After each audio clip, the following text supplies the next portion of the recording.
Game week, obviously, and we're excited to have an opportunity to get over to Little Rock and play Western Carolina. Um, Kerwin and Cade Bell do a wonderful job with that team offensively. I think they set records last year in touchdown passes, records for total offense. A lot of bubbles, a lot of things that are concerning to us that we've been practicing on now. Going in today will be day 4 for Western. Defensively, have some really good pass rushers, good edge, good defensive ends.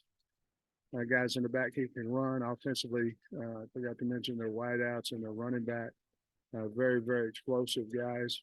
Um, Starting to have our work cut out for us. Always first games are scary because of the unknown about the opponent, unknown this year about our own team. But we're really excited to get over there and play a fine Western Carolina team.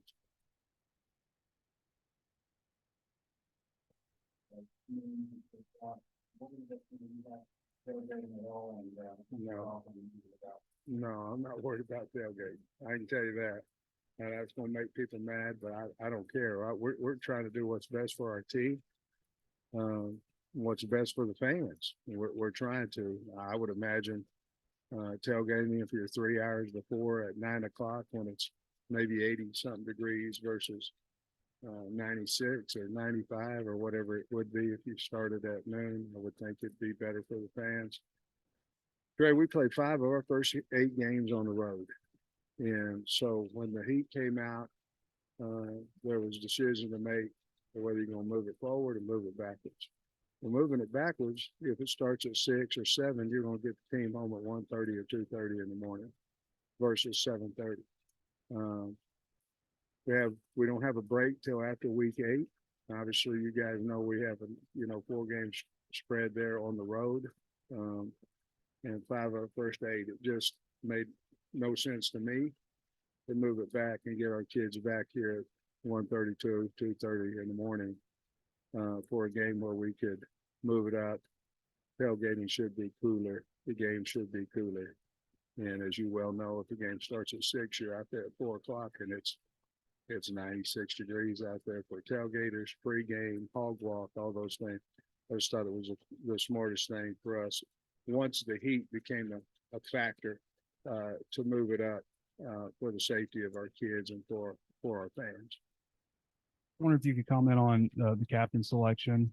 2 defensive ends, a kicker. You don't see 6 often. Just the decision to go with 6 and just on the guys that were selected. Yeah, the team selected them. We don't have any influence on them. We're not in the locker room with them. We're not with them every day outside of football.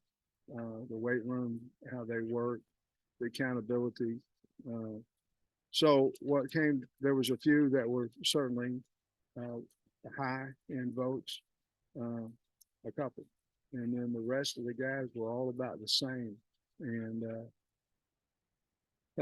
so we decided to go with 6 this year. I think we've gone maybe 5 one year, I think, maybe.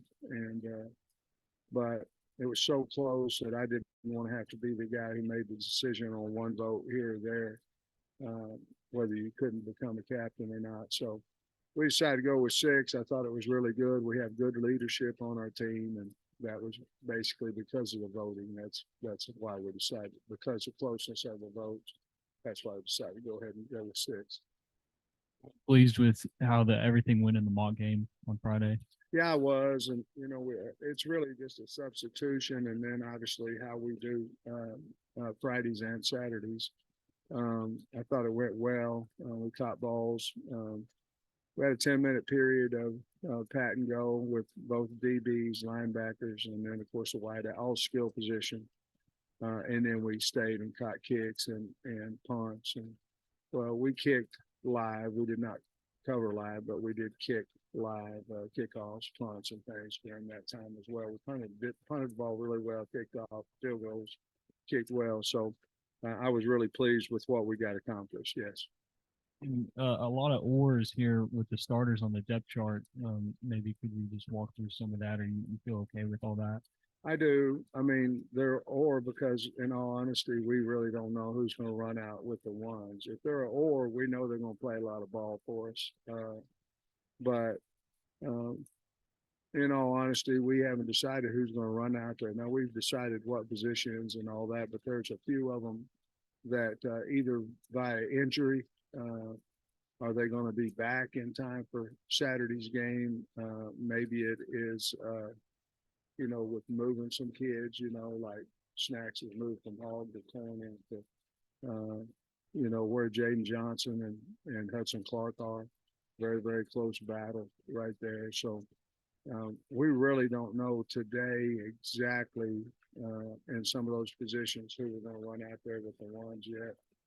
But we know that group that if they're an we trust them, and they're going to play a lot of football. Who runs out there first?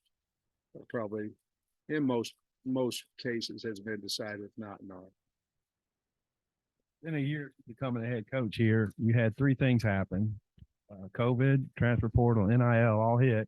And I'm just wondering, uh, how's that? How did you deal with all that? As a head coach, when all three of those hit you in one short span, and there's no booklet on how to get prepared for that kind of stuff. I rely on my staff, until we talk it out. I'm not quick with decisions. I try to take my time and think about it. Always it's what's best for the kids. But my biggest concern in all that was separation of the team. NIL was a separation of the team. Portal, to be honest with you, was a separation of the team. COVID, not necessarily, but it did separate you from the team. So, culture to me is a big thing, and the two hottest topics of separating the team, the culture is NIL, and certainly the portal. So I've changed. I've made mistakes. I've changed in the fact that, we tell the kids we don't want anybody to go in the portal. And, before we just never really addressed it until they came into my office. But now, if we've signed them, we don't want them to leave. And so I think that's helped our culture a little bit.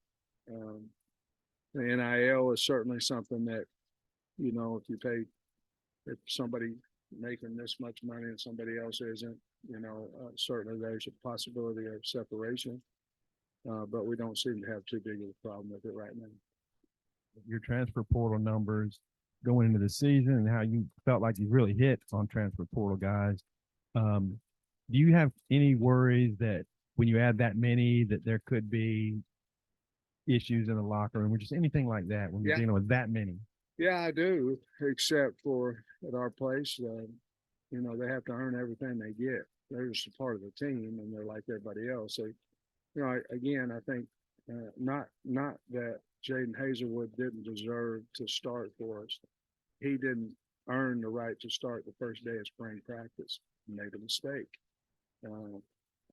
So I try to learn from those things, and I think as long as the kids are earning what they get, I think the entire team's fine with it. But I made that mistake, and I love Hazelwood. It's not his fault.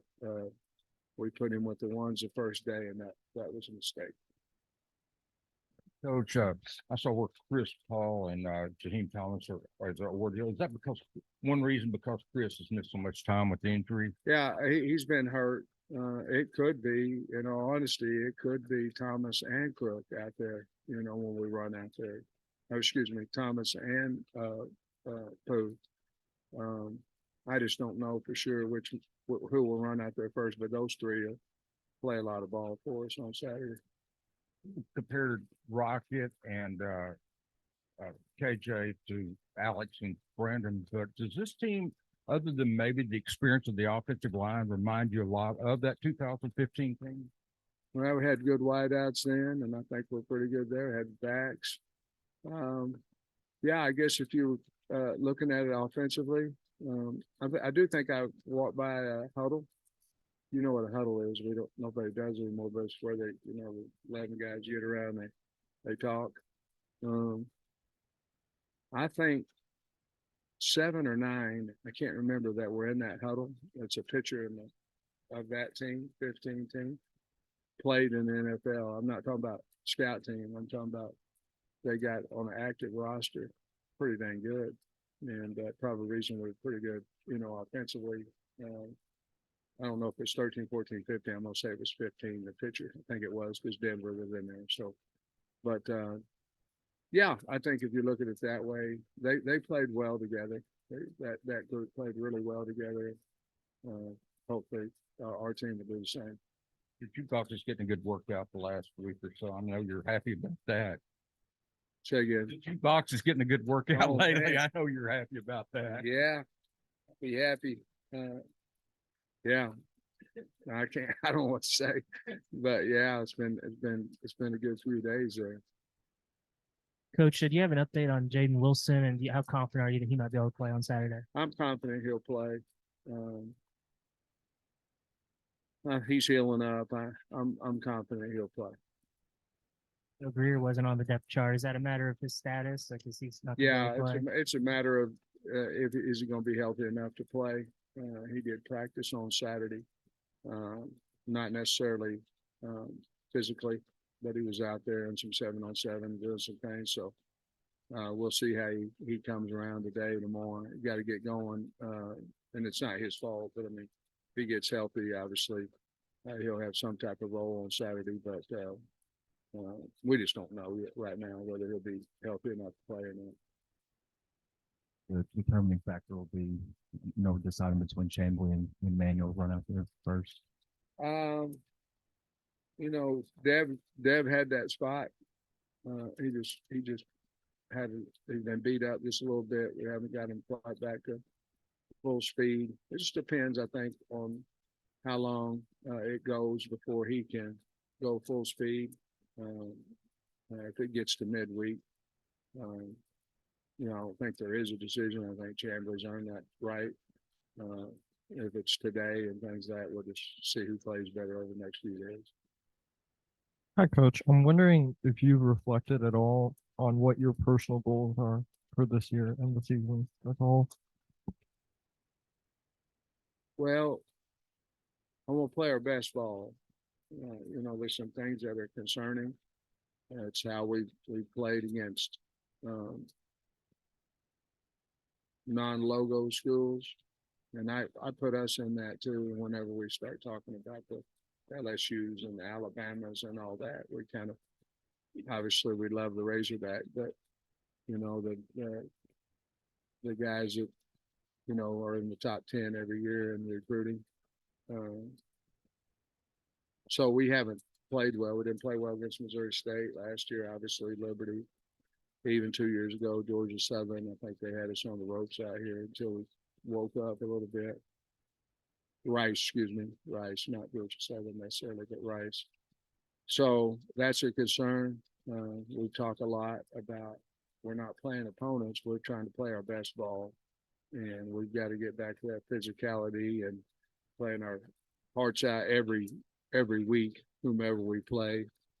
Goal-wise, if we could do that, I think wins and losses will take care of itself. But I do think we have a talented team.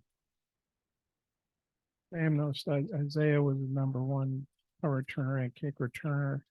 Just wondering what all went into that. Well, I mean, he was the most consistent back there. Obviously, we believe in Bryce, and things of that nature, but he was the most consistent catching the football on a kickoff. He returned one Saturday ago for a touchdown on kickoff. So we're going to let him have it and see what he does. But he's very talented. The other guys are too, but you only have one. So like quarterback back there, you only have one. You try to pick the best one and let it go. So that's why we decided to just as consistency in practice. Coach, you got 5 tight ends listed on the depth chart. Are you expecting, all 5 of them to play significant snaps on Saturday? I think right now, at least 4 of them, will play significant minutes.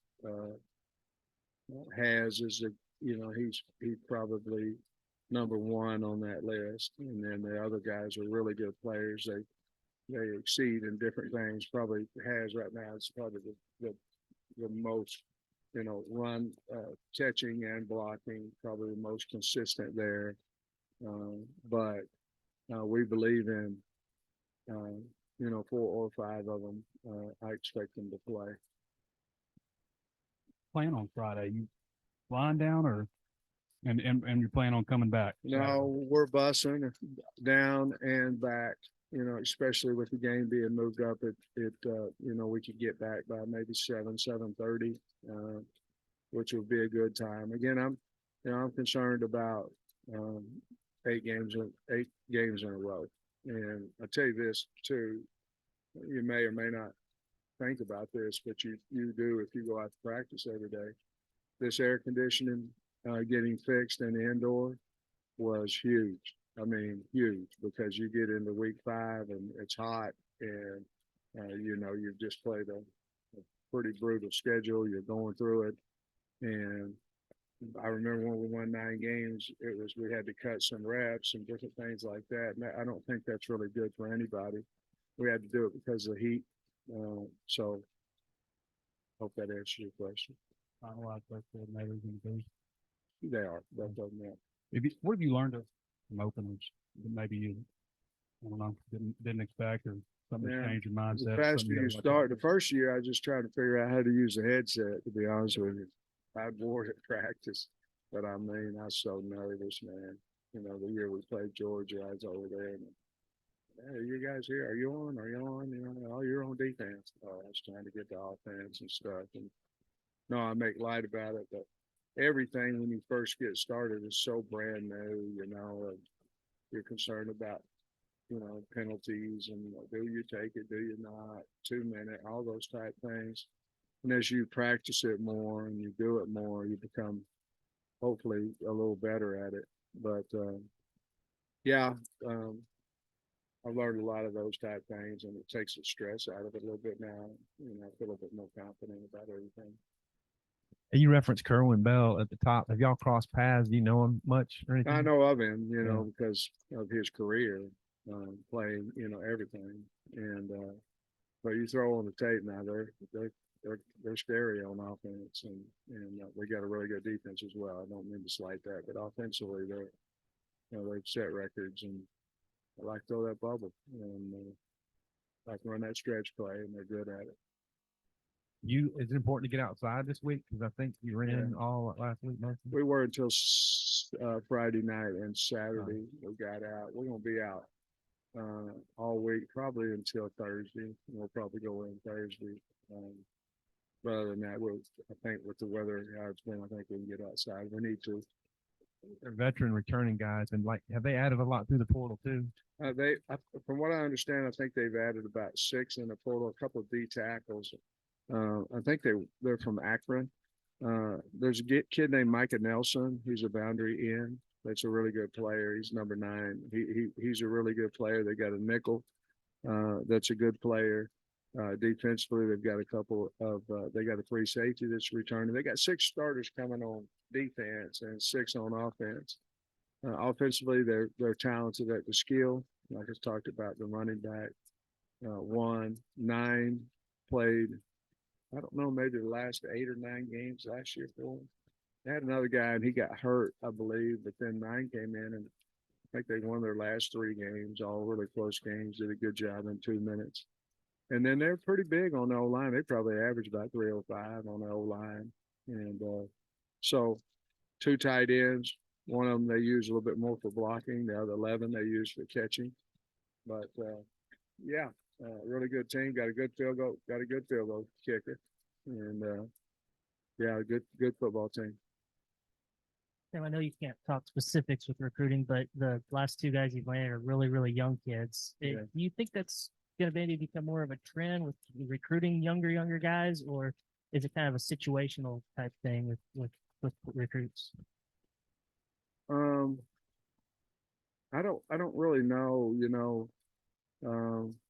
What would that be? Yeah, I mean, they're young, aren't they? I don't really know. you know, you're so much further ahead in recruiting now than you've ever been. I mean, it's just like the second signing date. I don't know. We have to look at that. 50% of the people probably don't sign anybody the second signing date. You know, maybe they do one or two. So it's over. You know, remember why we used to have the celebrations and all that, you know, the first Wednesday in February and all that. And, you know, we didn't sign a player, you know, last year. So I think everything pushing up, you'll start seeing that 2 and 3 years ahead, guys trying to solidify their spot, especially if they were able to go around the country and see what they like. And then I guess a lot of it has to do with stability of coaches and things of that nature, if you can sell that. Wait. I'm sorry. I've got one. I'm sorry. What's the coach's biggest apprehension going into the season opening game? And I think I answered that one with, I think Trey, you asked that one. So. The games went, I think, 3 hours and 40 minutes. I noticed on Saturday, you know, I think there's supposed to be what, 12 to 15 fewer plays. Have you all talked about how that might affect your game management? You know, you look at it different ways. You know, everybody's got an opinion, you know, and this is a fact. Well, no, it ain't a fact. It's just what they think is fact, you know. But if you ask our officials, and they're going to say that it's going to cost 3 to 4 seconds on an inbounds after a first down inbound, 3 or 4 seconds. So, you know, other than that, I don't know what'll change, but no, we haven't too much. You know, we obviously have talked to the team about it, but as far as shorten the game, you know, I don't know that we've talked about that. Thank you, guys. Go Hogs.